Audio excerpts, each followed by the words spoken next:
Do you remember those side dishes that always showed up at every potluck and Sunday dinner? The ones scribbled on recipe cards, passed from your grandmother's kitchen straight to your mom's? They weren't fancy, but they had a way of stealing the show and making every meal feel complete. Today we're bringing them back. 30 side dishes you'll remember from your childhood. Scalloped potatoes, post-war Sunday staple, layered thrift. Scalloped potatoes were the quiet hero of the post-war Sunday dinner table, the dish that never shouted for attention but always brought the family running.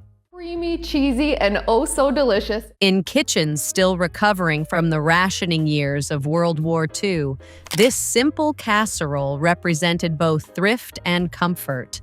Housewives and home cooks learned to transform basic pantry staples, potatoes, milk, flour, and maybe a pat of butter, into something that felt like a small luxury.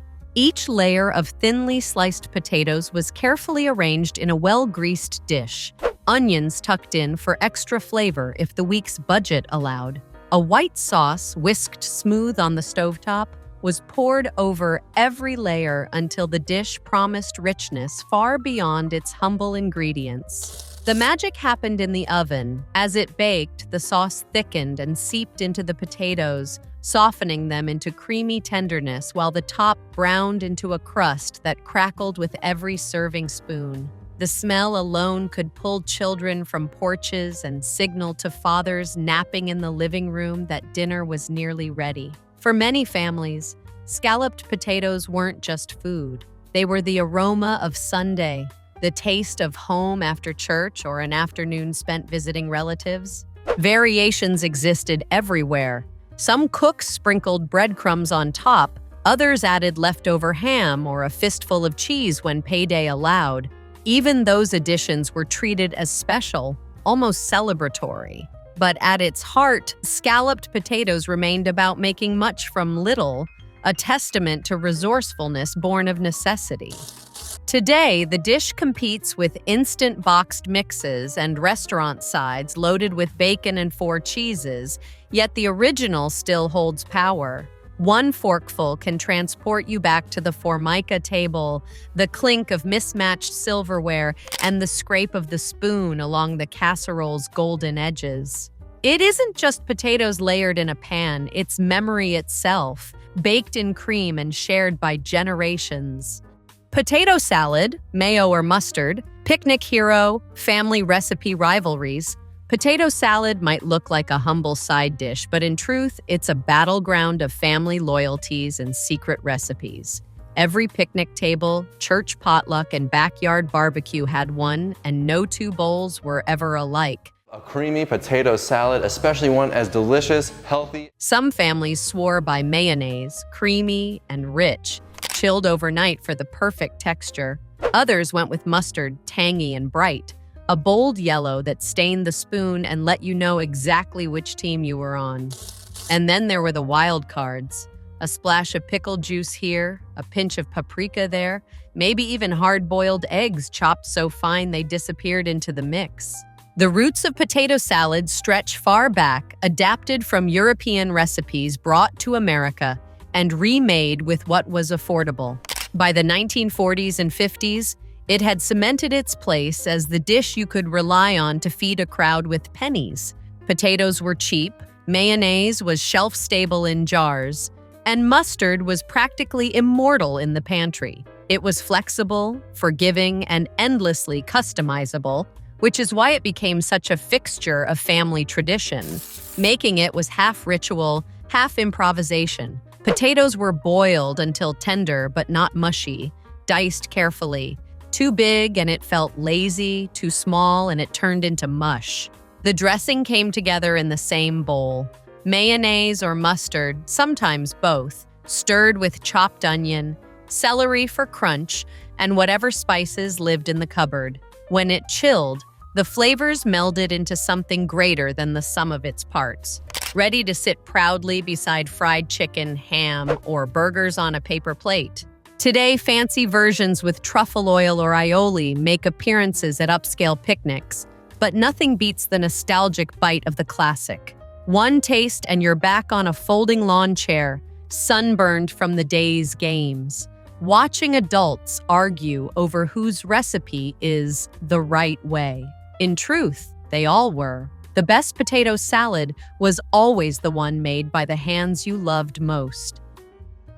Tater tot casserole church potluck icon, freezer-friendly innovation. Tater tot casserole is the definition of Midwestern comfort food. Simple, hearty, and destined for a 9x13 Pyrex dish. Born in the 1950s, when freezers were becoming common in American homes, it celebrated a new kind of convenience.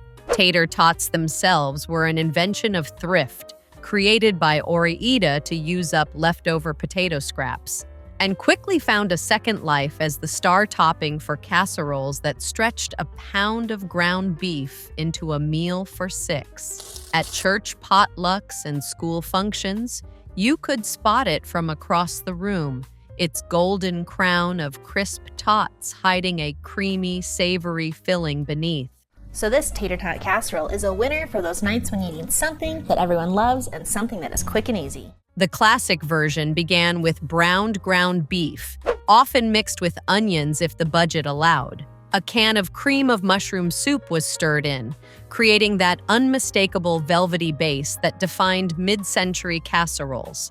Some families layered in green beans or corn for color and texture, though purists insisted on meat and sauce only. The crowning glory, of course, was the neat rows of frozen tater tots, lined up like little soldiers across the top. As it baked, the tots crisped, their edges turning crunchy while the undersides soaked up the savory sauce below. This casserole wasn't fancy, but it was dependable. It showed up at every potluck, funeral luncheon, and family reunion. A dish you could make ahead, freeze, and bake straight from the icy depths whenever the need arose. Kids loved it because it tasted like fast food. Adults loved it because it fed a crowd on the cheap. In today's food landscape, tater tot casserole has been rediscovered as nostalgic comfort, sometimes elevated with artisan tots or grass-fed beef. But nothing quite matches the memory of the original. Steam fogging up the kitchen windows, folding chairs around long tables, and the first crunchy bite giving way to creamy warmth. It's more than a casserole. It's the taste of togetherness. Candied sweet potatoes with marshmallows, Thanksgiving nostalgia versus modern food snobbery. Few side dishes spark as much debate at the holiday table as candied sweet potatoes crowned with marshmallows. For some, it's the pinnacle of Thanksgiving comfort. Gooey, golden, unapologetically sweet. For others, it's culinary blasphemy, a dessert masquerading as a vegetable. But like so many iconic American dishes, this one has roots in thrift and invention rather than extravagance. Sweet potatoes were a Southern staple, inexpensive and plentiful, and marshmallows, marketed in the early 1900s as a modern, fancy topping, turned this humble crop into a holiday showstopper. The recipe was deceptively simple.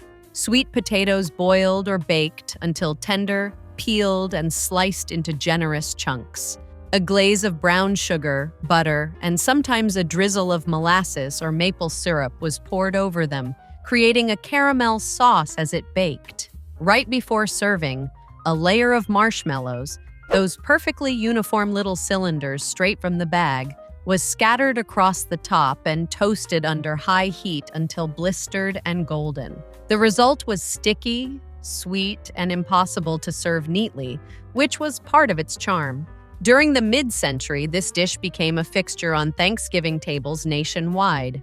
It symbolized abundance, a treat that felt celebratory even when budgets were tight. This is the most traditional recipes passed on for generations. For children, it was often the first thing scooped onto their plates. For adults, it was a guilty pleasure justified by the presence of an actual vegetable. Today, food purists often scoff at the marshmallow topping, preferring roasted sweet potatoes with rosemary or savory brown butter variations. Yet for many, one bite of the original sparks an avalanche of memory. Crowded kitchens, the smell of turkey mingling with cinnamon, the quiet excitement of a once-a-year indulgence. Candied sweet potatoes with marshmallows might not win awards for refinement, but they endure for a reason. They remind us that holidays aren't about perfection. They're about traditions, big and small, that taste like home. Green bean casserole, Campbell's classic. Add genius of 1955, crunchy onions forever. Green bean casserole might be the most enduring example of how clever marketing can cement a dish into American tradition. In 1955, Dorcas Riley, a home economist at Campbell's Soup, developed the recipe for the company's test kitchen as part of a campaign to showcase the versatility of their condensed cream of mushroom soup. The formula was brilliantly simple: canned green beans, canned soup, a splash of milk, and a crown of crispy fried onions. It required no exotic ingredients, minimal effort, and could be assembled in minutes. A dream for mid-century homemakers balancing work, children, and increasingly busy holiday schedules. The magic was in the texture. Beneath the golden layer of fried onions, the green beans swam in a creamy, savory sauce that clung to every bite. It wasn't gourmet, but it didn't pretend to be. It was affordable, dependable, and most importantly, beloved. A fantastic Thanksgiving side dish, green bean casserole. By the 1960s, it had found its way onto Thanksgiving tables from coast to coast, alongside turkey, stuffing, and cranberry sauce. At church suppers, community potlucks, and family reunions, there was always a casserole dish of it, sometimes doubled to make sure there would be leftovers. Its appeal wasn't just flavor, but memory. People remembered the glass baking dish steaming on Grandma's counter, the way the onions crackled as the spoon broke through the crust, the comforting mix of cream and vegetables that seemed to define holiday eating. Even in years when money was tight, green bean casserole felt like abundance. Today, food bloggers reinvent it with fresh beans, artisan mushrooms, and homemade fried shallots, yet the classic endures. One whiff of that unmistakable mushroom soup aroma, and you're back in the linoleum-floored kitchen, peeking into the oven as your mom says, "Just 5 more minutes."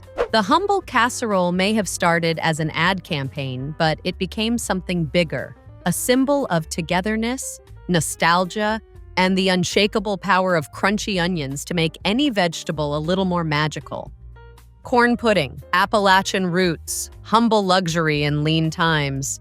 Corn pudding is one of those dishes that straddles the line between savory and sweet, a creamy baked comfort born in the Appalachian Hills and carried to dinner tables across the South and Midwest. At its core, it's nothing more than corn, milk, eggs, and a touch of flour or meal to bind it together. But the result feels almost indulgent. Corn pudding. It's quick, it's easy, and it's delicious. In lean times when meat was scarce and gardens offered little more than late summer corn, this dish could stretch a meal and still feel like a celebration. Its origins trace back to early settlers who blended Native American corn cookery with European custard making, turning humble ingredients into something that tasted far richer than it was. Preparation was as unpretentious as the ingredients themselves. Fresh corn, if available, was scraped from the cob, milk and all, into a bowl. Though canned corn became common once convenience foods took over mid-century kitchens.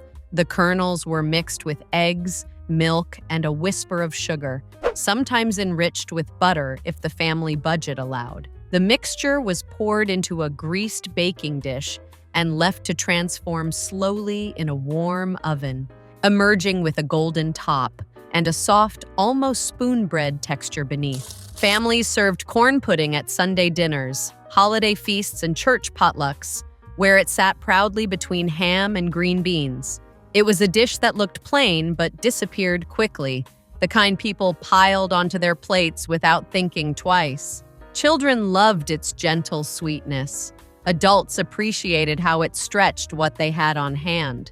Modern cooks sometimes dress it up with sharp cheddar, jalapenos, or cream, but the magic of the classic remains in its simplicity.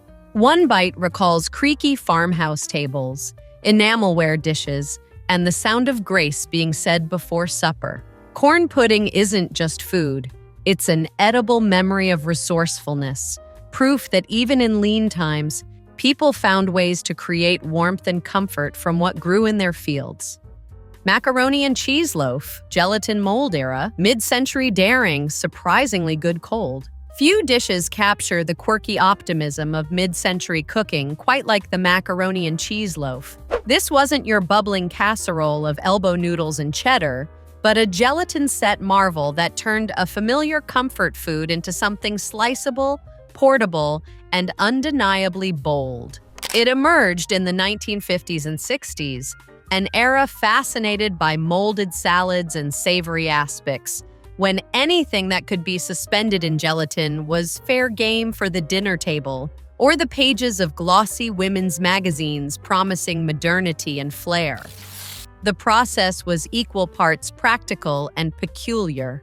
Cooked macaroni was folded into a cheese sauce thickened with evaporated milk and fortified with unflavored gelatin, then poured into a decorative mold. After several hours in the refrigerator, it emerged firm enough to slice like luncheon meat, each wedge studded with pale pasta and glowing in a golden hue. It was often served chilled on a bed of lettuce, sometimes accompanied by cold cuts or pickles for a complete meal. For housewives juggling bridge clubs, potlucks, and children's birthdays, the loaf offered a make-ahead solution that felt both thrifty and sophisticated. Taste-wise, it surprised skeptics. The cheese remained creamy, the pasta tender, and the chill lent it a refreshing quality, especially welcome at summer picnics or buffet tables where hot dishes weren't practical. Children found it familiar yet novel. Adults appreciated how it sliced neatly for sandwiches or open-faced snacks. Today, the idea of macaroni and cheese set in gelatin prompts raised eyebrows, a relic of a time when culinary experimentation thrived alongside convenience foods. Yet for those who grew up with it, the memory is warm. The glint of molded glassware, the hum of the refrigerator door opening, the first cool bite on a humid afternoon. In its own mid-century way, the macaroni and cheese loaf was daring comfort, a dish that proved even the oddest trends could leave behind enduring nostalgia. Tuna noodle, casserole, post-war budget miracle, pantry raid dinner. Tuna noodle casserole is the very definition of making magic from whatever's in the pantry. It rose to fame in post-war America, when families were learning to cook with new convenience foods, canned tuna, condensed soups, and bagged egg noodles that lined supermarket shelves like little promises of ease. Housewives juggling work, kids, and church socials found salvation in this one-dish wonder, which could stretch a single can of tuna into a meal big enough to feed the whole family. Creamy tuna casserole. In lean years, it felt like a miracle. Hearty, comforting, and ready in the time it took to preheat the oven. The recipe was straightforward but endlessly flexible. Cooked egg noodles formed the base, tossed with canned tuna and a can of cream of mushroom soup. Campbell's again proving indispensable to mid-century kitchens. Milk thinned the sauce, peas or carrots were optional if the freezer cooperated, and breadcrumbs or crushed potato chips on top added crunch. The whole thing baked until the edges bubbled and the topping turned golden, filling the house with that distinct aroma of home, recognized in every corner of America. Part of its charm was its adaptability. No tuna, swap in leftover chicken. No breadcrumbs, saltines worked fine. It was the kind of recipe that forgave substitutions and rewarded improvisation, which made it as popular in modest farmhouses as it was in suburban tract homes. Over the decades, tuna noodle casserole earned both ridicule and reverence. Mocked by food snobs for its humble ingredients, yet beloved by anyone who grew up scraping the last crispy bits from the baking dish. Modern versions might add gourmet mushrooms, artisan pasta, or panko crumbs, but the soul of the dish remains unchanged. One forkful brings back Friday nights at Grandma's table, vinyl chairs squeaking, laughter echoing in the kitchen, and the unspoken comfort of knowing that simple food, made with care, could feel like plenty. Creamed corn field-to-table sweetness. Depression comfort. Creamed corn may not look flashy, but for families weathering the lean years of the Great Depression, it was pure gold in a bowl. Sweet corn was one of the few crops that grew abundantly in much of rural America, and when money was tight, it became the backbone of countless meals. Turning those kernels into something creamy and hearty required little more than ingenuity and a few pantry basics: milk, butter if you had it, and a dusting of flour or cornstarch to thicken. The result was a dish that managed to feel indulgent without costing more than a few pennies. Making creamed corn was an act of resourcefulness. Fresh ears were scraped with the back of a knife to capture not just the kernels, but their sweet milk, then simmered gently on the stove with milk or cream until thickened. In winter months, when fresh corn was scarce, families relied on canned corn, a new convenience that preserved the taste of summer for pennies. Either way, the dish emerged silky and lightly sweet, often speckled with black pepper and served alongside biscuits, fried chicken, or ham. What made creamed corn so memorable was its dual role as comfort food and practical necessity. It stretched small amounts of meat, filled hungry bellies, and made use of what the land offered. Children loved it for its sweetness. Adults valued it for its warmth and ease. At church suppers and Sunday dinners, a steaming bowl of creamed corn was as reliable as grace before meals. Today, chefs might add roasted garlic, fresh herbs, or a swirl of heavy cream, but the humble original remains undefeated in its simplicity. One bite, and you're back in a farmhouse kitchen, sunlight spilling through lace curtains, listening to the low hum of voices around the table. In that spoonful, you taste more than corn. You taste survival, love, and the quiet sweetness of making do. Glazed carrots church luncheon. Elegance. Cheap, but cheery.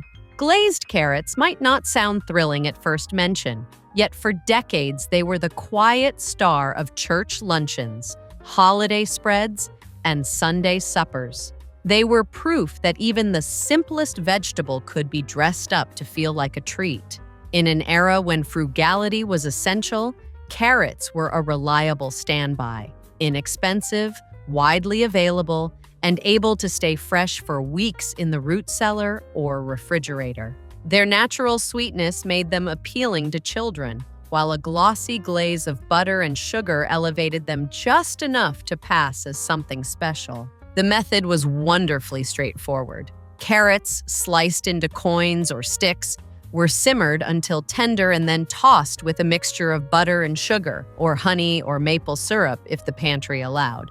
A pinch of salt balanced the sweetness, and sometimes a whisper of nutmeg or cinnamon slipped in around the holidays. As the liquid reduced, it coated the carrots in a syrupy sheen, transforming the humble root vegetable into something that gleamed on the plate like stained glass. For many families, glazed carrots marked an occasion.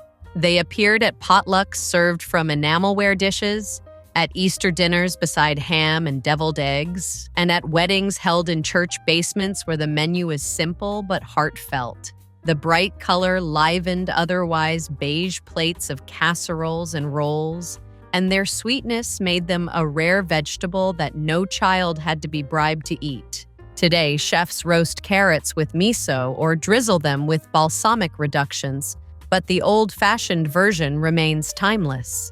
One forkful conjures images of folding tables covered in floral cloths, the murmur of hymns still hanging in the air, and the comforting clatter of shared meals. Glazed carrots remind us that elegance doesn't require extravagance, just a little butter, a little sugar, and the quiet joy of feeding people well. 3-bean salad vinegar tang, refrigerator-friendly longevity. 3-bean salad is one of those dishes that feels almost timeless, a bright and tangy constant at picnics, potlucks, and church basement suppers.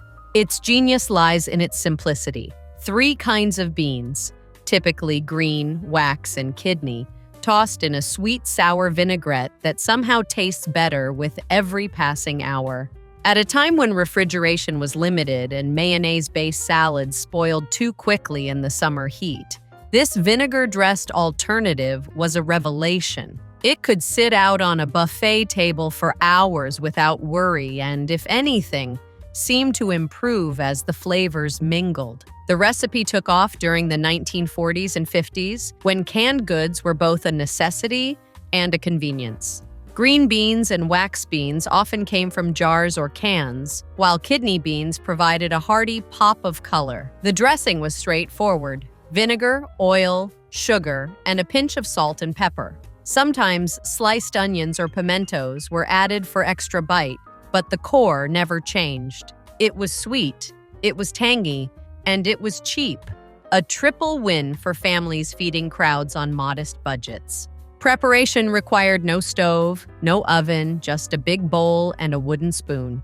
Toss the beans with the dressing, cover, and let it sit, overnight if possible, so the beans could soak up every drop of flavor. This make-ahead nature made it ideal for holidays and reunions, when cooks needed dishes that could be prepped in advance and forgotten about until the moment dinner was served. Today, three-bean salad may not have the flash of modern quinoa bowls or kale slaws, but one bite sends you back to simpler times. Picnic tables under elm trees, paper plates bending under the weight of fried chicken, and the sound of cousins running barefoot through the grass. It's proof that sometimes the best dishes aren't complicated at all. They're the ones that quietly endure, vinegary and vibrant, waiting patiently in the refrigerator for their turn to shine.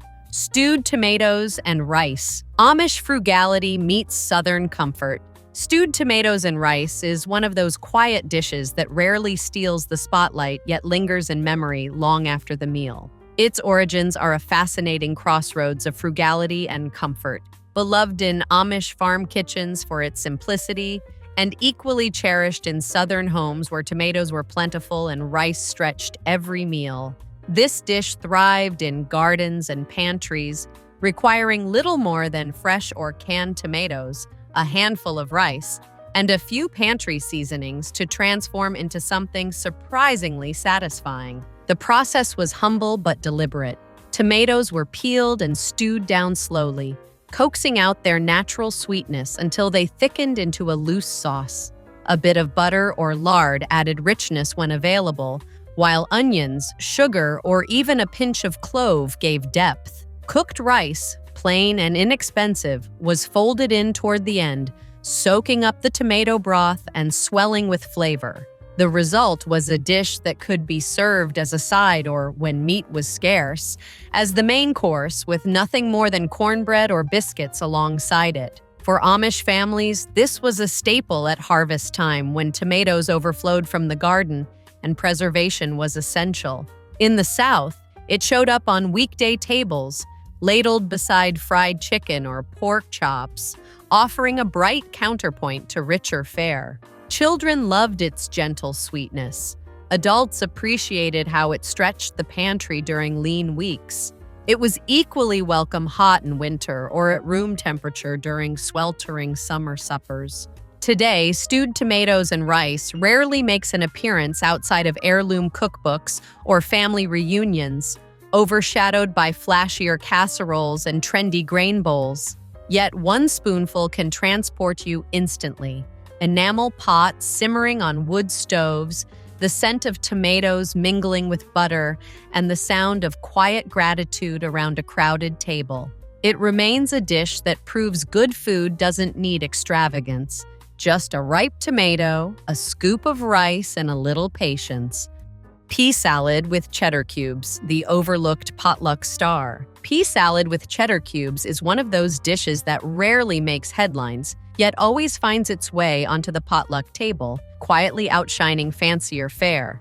At first glance, it looks almost too simple, just peas, cheese, and dressing, but anyone who's had a forkful knows its secret. It's cold, creamy, and endlessly snackable. This salad's rise came during the mid-20th century, when freezers and canned goods revolutionized home kitchens. Suddenly, frozen peas, bright green, sweet, and available year-round, turned what was once a seasonal vegetable into an anytime staple. The recipe practically wrote itself. Blanched or thawed peas were folded with cubes of sharp cheddar, diced onions, and often crispy bits of bacon for salt and crunch. A dressing of mayonnaise, or in many homes, Miracle Whip, bound it together with a splash of vinegar or pickle juice to cut through the richness. Some families added hard-boiled eggs or chopped celery, others tossed in a handful of fresh dill, but the core remained delightfully unfussy. Its appeal at potlucks and church suppers was undeniable. It could be made hours in advance, traveled well in plastic bowls, and held up even on sweltering summer afternoons.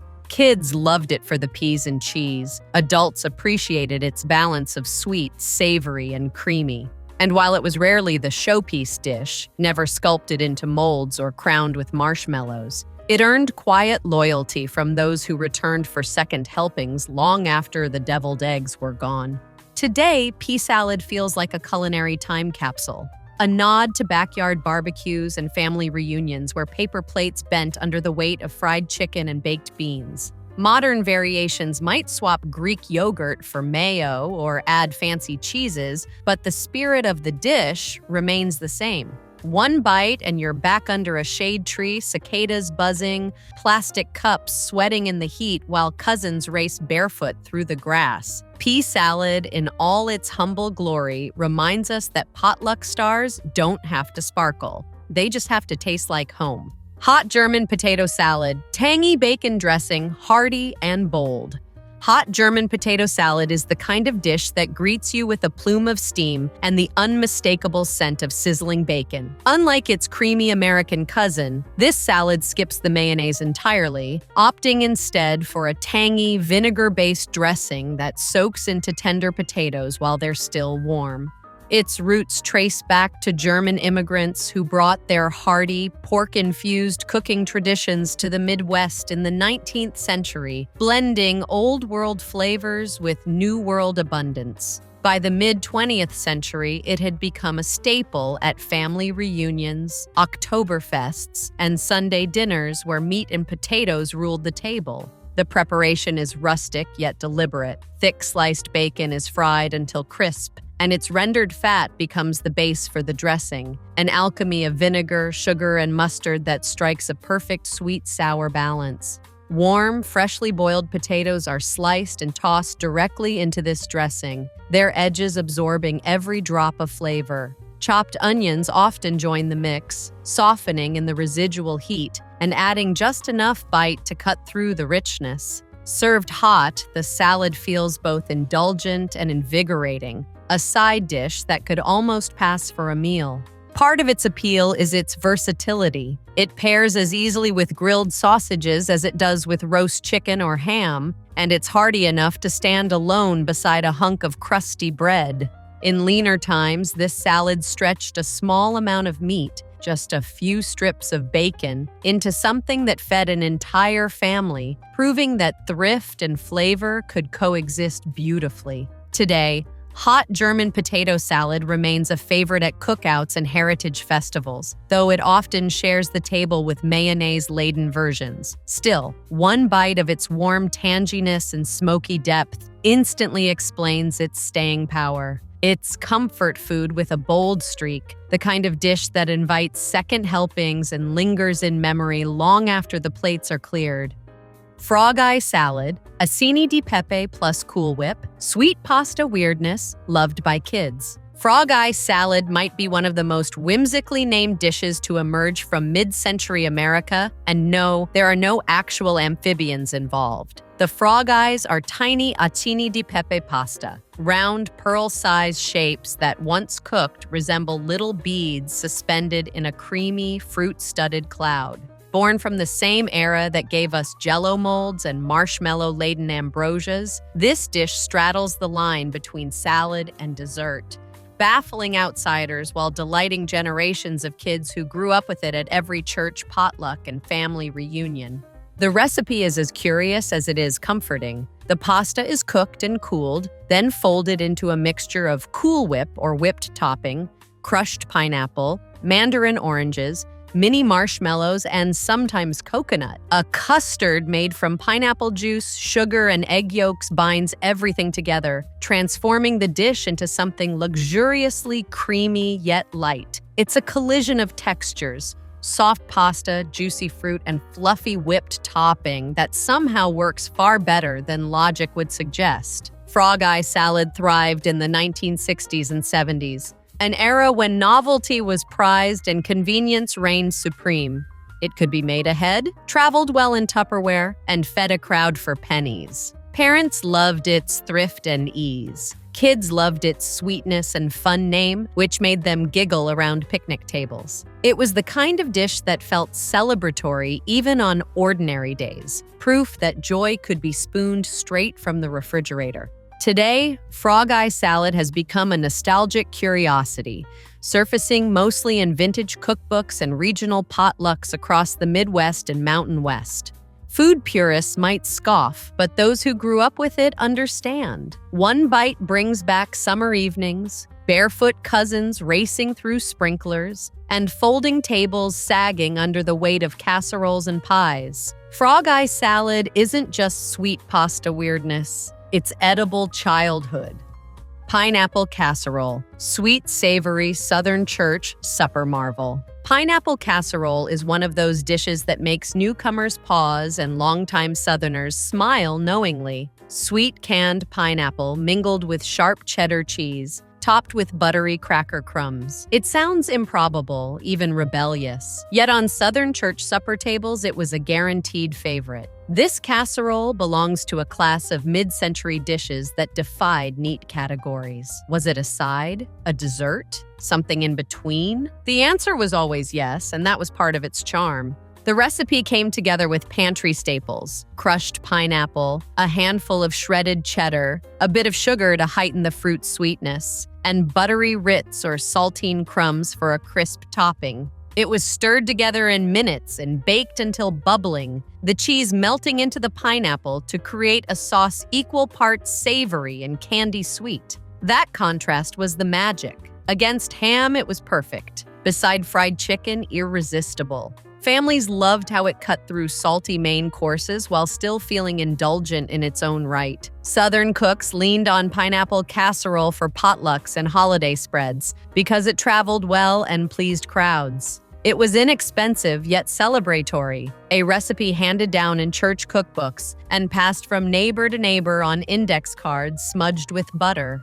Children adored it for the sweetness, adults for its balance against heavier dishes like collard greens or macaroni and cheese. It was the kind of dish that vanished quickly, leaving behind only crumbs and requests for the recipe. Today, pineapple casserole exists in the realm of if you know, you know. It rarely appears in glossy magazines or modern cookbooks, yet remains fiercely beloved in the South. One bite, warm pineapple mingling with sharp cheddar and buttery crunch, conjures folding tables laden with covered dishes, hymnals still warm in the pews, and the unspoken understanding that Southern hospitality often lives in the most unexpected combinations. Pickled beets, Amish pantry magic, vibrant and frugal. Pickled beets are one of those side dishes that announce themselves before you even see them. Their deep ruby color stains every plate they touch, and their tangy sweet aroma carries a promise of something both simple and memorable. For Amish families and frugal home cooks alike, pickled beets were pantry magic, a way to capture summer's bounty in jars that would brighten winter tables when fresh produce was scarce. In a world without freezers or constant grocery trips, a shelf lined with jewel-toned jars meant security, flavor, and just a touch of celebration. The process was straightforward but required patience. Freshly boiled or roasted beets were peeled and sliced, then submerged in a brine of vinegar, sugar, and spices like cloves or cinnamon. Some recipes added hard-boiled eggs to the jar, turning them into a 2-for-1 treat with striking fuchsia whites. Once sealed and stored, the beets mellowed over days and weeks, soaking up the sweet tart liquid until each slice offered a perfect balance of earthy and bright. On Amish tables, pickled beets appeared alongside everything: roast chicken, ham loaf, or even humble bowls of buttered noodles. Their vivid color and sharp flavor cut through richer dishes, acting as a palate cleanser before anyone used the term. For families living through lean times, they were proof that thrift didn't have to mean drab. A few cents worth of vinegar and sugar could turn root vegetables into something almost luxurious. Even today, pickled beets retain their quiet charm. They might not dominate potluck spreads the way casseroles do, but they linger in memory. The pop of a mason jar lid, the first bite that puckers your mouth, the way your plate looks suddenly festive with that splash of crimson. In a culinary landscape chasing trends, pickled beets remind us that some of the most enduring pleasures are born from necessity, patience, and a knack for finding beauty in the humblest ingredients. Ambrosia salad, mini marshmallows and coconut, tropical dreams in Tupperware.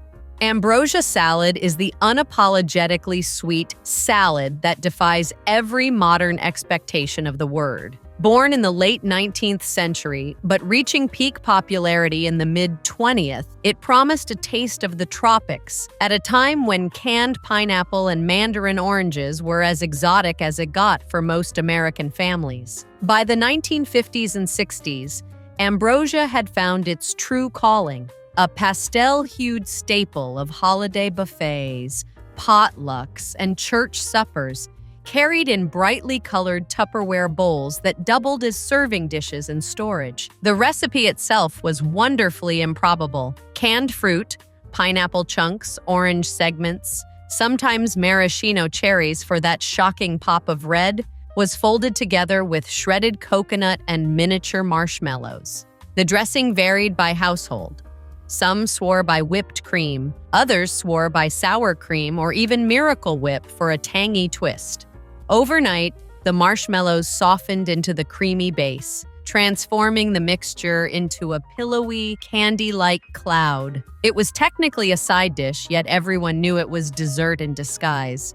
Part of its charm was escapism. In the dead of winter, when fresh produce was scarce and gray skies lingered, ambrosia salad offered a burst of color and the illusion of far-off islands. It sat proudly among ham, green bean casseroles, and deviled eggs, its sweetness cutting through the savory heaviness of the rest of the spread. For children, it was pure magic, permission to eat marshmallows at dinner. For adults, it was a nostalgic indulgence tied to family gatherings and holiday rituals. Today, ambrosia salad has largely faded from fashion, often dismissed as a quirky relic of retro Americana. But one bite can transport you instantly, back to vinyl-clad kitchens, to Formica counters and patterned melamine plates, to a time when tropical lived in a can and sweetness was something to be celebrated, not shamed. Ambrosia remains a reminder that food is as much about memory as taste, a dish of dreams spooned straight from Tupperware. Perfection salad, savory gelatin with veggies, the health fad we forgot. Perfection salad may be the most charmingly misleading name in American culinary history. Invented in the early 1900s by Mrs. John E. Cook of Newcastle, Pennsylvania, it was hailed as a health food long before kale smoothies and chia seeds entered the scene. This shimmering mold of gelatin studded with shredded cabbage, carrots, celery, and sometimes pimentos promised lightness, cleanliness, and modern sophistication, virtues craved by an America obsessed with progressive-era wellness and, later, by calorie-conscious mid-century homemakers. The base was unflavored gelatin, not the neon dessert kind, but a neutral canvas flavored with vinegar, lemon juice, and a bit of sugar. Into this went finely chopped raw vegetables, chosen as much for their crunch and color as their nutrition. Once set in decorative molds, the salad resembled a stained glass window, jewel-toned bits suspended in a glistening dome, sliced and served with mayonnaise or a tangy dressing. It was a far cry from leafy green salads designed to dazzle guests at luncheons and bridge clubs rather than satisfy a craving for lettuce. By the 1920s and 30s, perfection salad became a darling of community cookbooks and home economics classes. It aligned neatly with the era's fascination with scientific eating, a belief that proper nutrition could be engineered with exact measurements and carefully balanced ingredients. Housewives embraced it not only for its supposed health benefits, but also for its practicality. It could be made ahead, held its shape on buffet tables, and offered a crisp counterpoint to richer dishes like fried chicken or meatloaf. Today, the idea of suspended vegetables in savory gelatin feels almost alien, evoking either nostalgia or mild horror depending on your upbringing. Yet one glance at a wobbly slice conjures a world of lace tablecloths, luncheon gloves, and glass punch bowls. Perfection salad may have faded into obscurity, but it lingers as a curious chapter in America's ever-evolving love affair with food trends, proof that what we once called perfect was really a snapshot of its time. Cranberry Jell-O mold, holiday tradition, from can-shaped slice to family icon. Cranberry Jell-O mold is one of those dishes that seems to materialize every holiday season, a gleaming red centerpiece bridging the gap between salad and dessert. Its roots lie in mid-20th century convenience when canned cranberry sauce and boxed gelatin collided to create something that felt both festive and easy. For families juggling crowded ovens and endless side dishes, this mold was a gift. No baking, no complicated timing, just stir, chill, and unmold into a wobbly jewel destined for the center of the table. The basic recipe was simple but adaptable. Cranberry gelatin, sometimes boosted with canned whole berry cranberry sauce, was dissolved and combined with crushed pineapple, chopped nuts, or even grated apple for texture. Some cooks folded in cream cheese or sour cream for a pastel layered effect, while others kept it tart and bright, letting the cranberries do the talking. Poured into a ring mold or bundt pan and chilled overnight, it emerged with a glossy sheen that seemed tailor-made for holiday china and silver. What gave Cranberry Jell-O mold staying power was its symbolism. It wasn't just food, it was tradition. Children grew up seeing it on every Thanksgiving and Christmas buffet, often made by the same pair of hands year after year.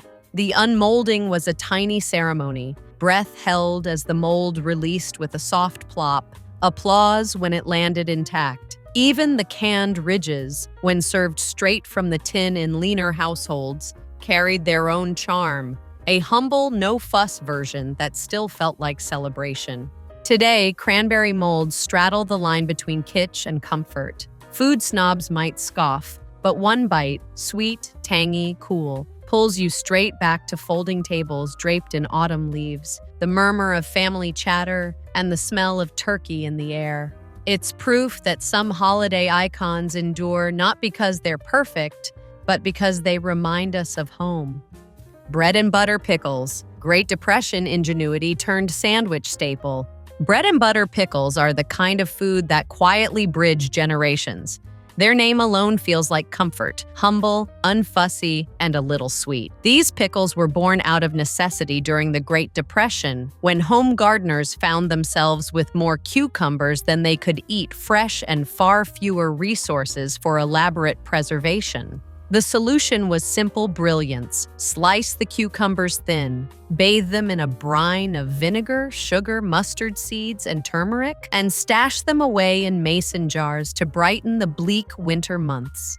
They were frugal magic, tart, sweet, and endlessly useful. The origin of the name is still debated, though one story credits Illinois farmers Omar and Cora Fanning, who reportedly bartered jars of these pickles for bread and butter at their local grocer in the 1920s. Whether true or apocryphal, the name stuck, and so did the habit of slipping them into sandwiches, where their tangy, sweet bite cut through rich meats and creamy spreads. By the 1930s, They were a staple at every table that valued thrift and flavor in equal measure.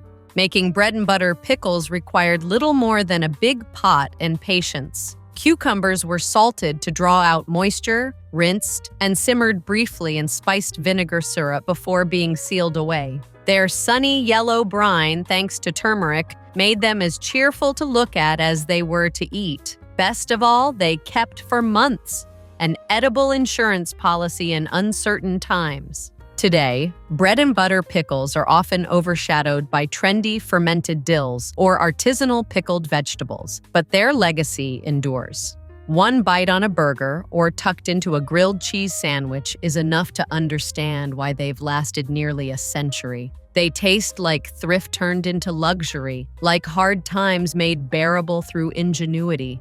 And they remind us that sometimes the simplest recipes carry the richest stories.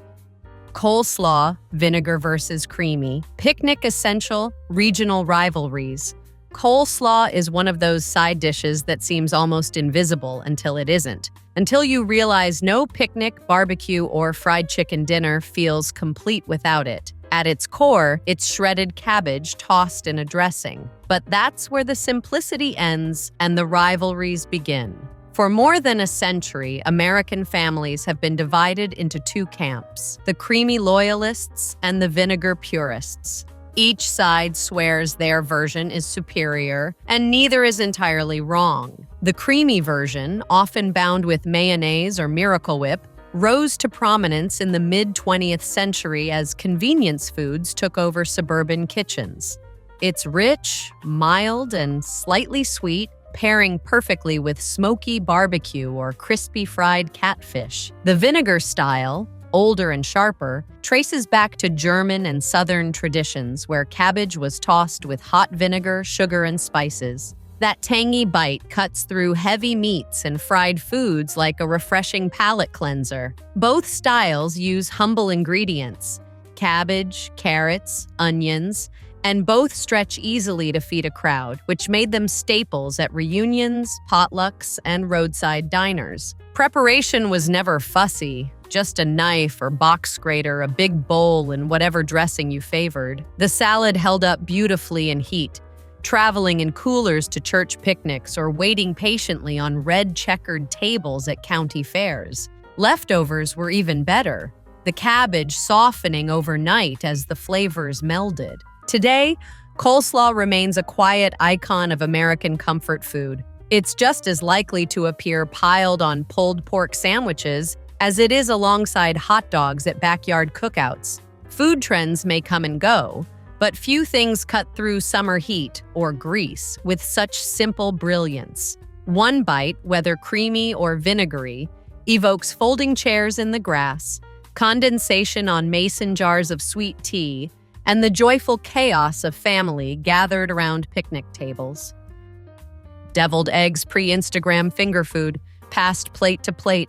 Deviled eggs are proof that the simplest ingredients can earn legendary status. Long before elaborate charcuterie boards or Instagram-worthy appetizers, these halved eggs, neatly piped with a creamy, mustard-laced filling, were the undisputed stars of every picnic, potluck, and church social. They weren't fancy, but they were always the first plate to empty, passed hand to hand until only a few paprika-dusted crumbs remained. The dish's roots stretch back centuries, with versions appearing in ancient Rome and later in European cookery. But it was in 20th century America that deviled eggs truly found their home, thanks to the widespread availability of mayonnaise and mustard.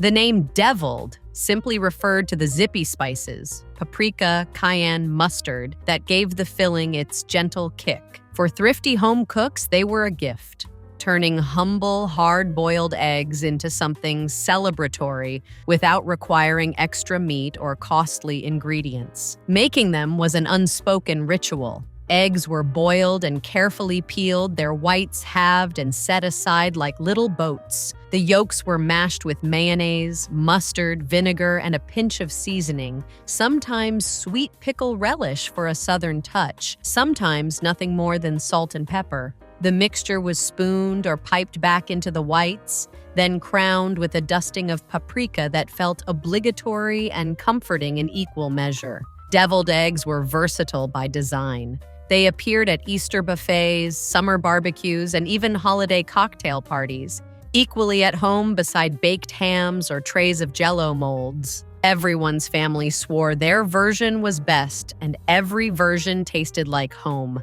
Today, upscale restaurants might gussy them up with truffle oil or caviar, but the classic remains undefeated. One bite, the soft white, the tangy filling, the whisper of spice, summons crowded kitchens and clinking church hall coffee cups. Deviled eggs remind us that finger food didn't need hashtags or foodie status to be beloved. It only needed to taste good enough to disappear before the plate made a second round. Rice pudding, cinnamon and raisins, stretching leftovers into comfort. Rice pudding is the kind of dessert born out of quiet ingenuity. The simple act of turning last night's leftover rice into something warm, sweet, and deeply comforting. Generations of home cooks, especially during leaner times, knew that no grain should go to waste. Instead, rice was transformed with a little milk, sugar, and spice into a dish that felt like a treat even when cupboards were nearly bare. It was proof that comfort didn't need extravagance. It only needed care. The method rarely strayed far from tradition. Cooked rice was simmered gently in milk until the grains plumped and the mixture thickened to a custard-like consistency. Cinnamon and nutmeg added warmth, while a handful of raisins, often plumped in the milk itself, brought little bursts of sweetness in every bite. Some families stirred in an egg for richness. Others relied on the slow magic of dairy and sugar alone. Served warm, it was creamy and soothing. Served chilled, it firmed up into something equally delightful, perfect for sneaking from the refrigerator late at night. For many, rice pudding was more than dessert, it was memory. It conjured images of enamel pots bubbling on the stovetop, of grandmothers humming as they stirred, of kitchens where thrift was a virtue and wasting food was unthinkable. The dish bridged cultures, too. Versions exist everywhere from Latin America's arroz con leche to the cardamom-scented kheer of India, each proving the universal appeal of sweetened rice and milk. Even in today's world of elaborate desserts, rice pudding holds its ground. It's humble, yes, but also timeless. A dessert that asks little and gives much.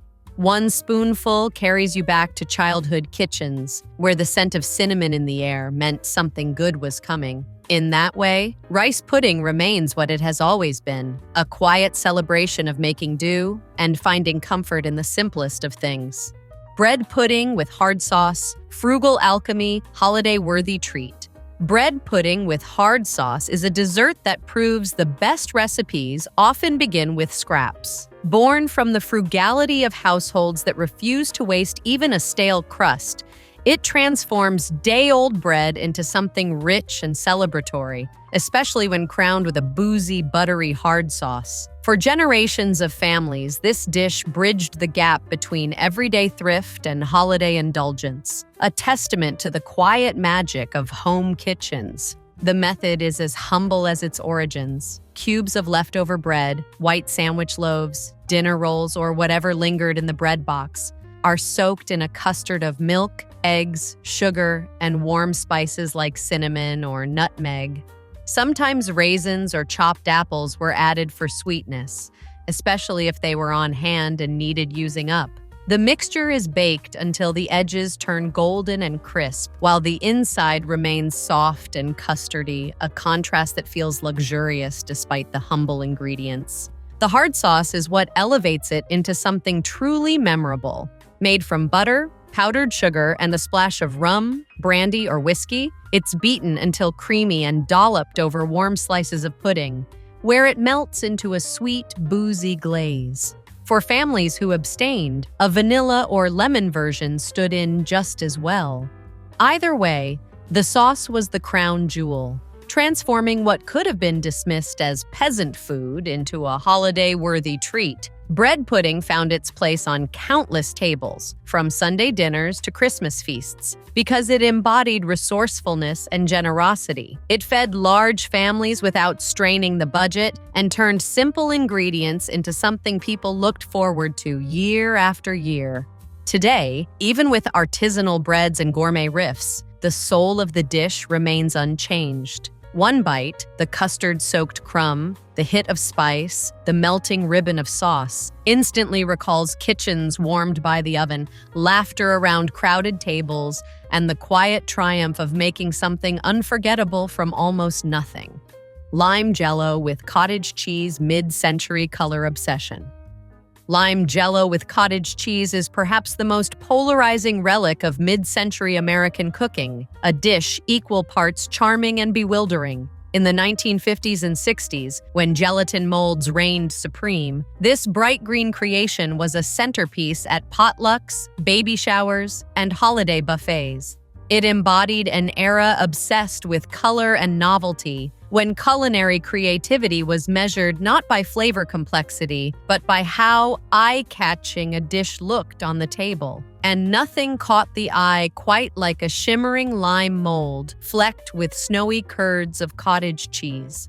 The recipe itself was straightforward, yet bold in its contrasts. Powdered lime gelatin was dissolved and cooled until slightly thickened, then whipped with soft cottage cheese, sometimes with crushed pineapple or chopped nuts folded in for added texture. The mixture was poured into a decorative mold, chilled until firm, and released onto a plate with the drama of a centerpiece cake. Sweet, tangy, and creamy all at once, it straddled the line between salad and dessert in a way only the 60s could celebrate. Part of its appeal was practical. Gelatin molds could be made ahead, required no oven, and held up beautifully on buffet tables during long summer afternoons. Cottage cheese, promoted in diet trends of the era as high protein and wholesome, felt downright modern paired with the zesty kick of lime. Housewives clipped the recipe from glossy magazines, delighted by its ease and impressed by how it brightened even the drabbest church hall spread. Today, lime Jell-O with cottage cheese is often met with raised eyebrows, dismissed as kitsch or nostalgia fodder. But for those who grew up with it, one wobbly slice can summon memories of avocado green kitchens, patterned Pyrex bowls, and the gentle hum of Tupperware lids snapping shut. It's a testament to an era unafraid of playful experimentation, when even the strangest combinations could become beloved traditions. And that's our stroll through 30 side dishes that shaped childhood tables, from Jell-O molds to casseroles that disappeared before the main course even hit the table. Which one brought back the biggest memory for you? Drop it in the comments. I'd love to hear your family's twist on these classics. If you enjoyed this trip down memory lane, give the video a like, share it with someone who'd smile at the nostalgia, and don't forget to subscribe for more forgotten recipes that still deserve a place on today's table.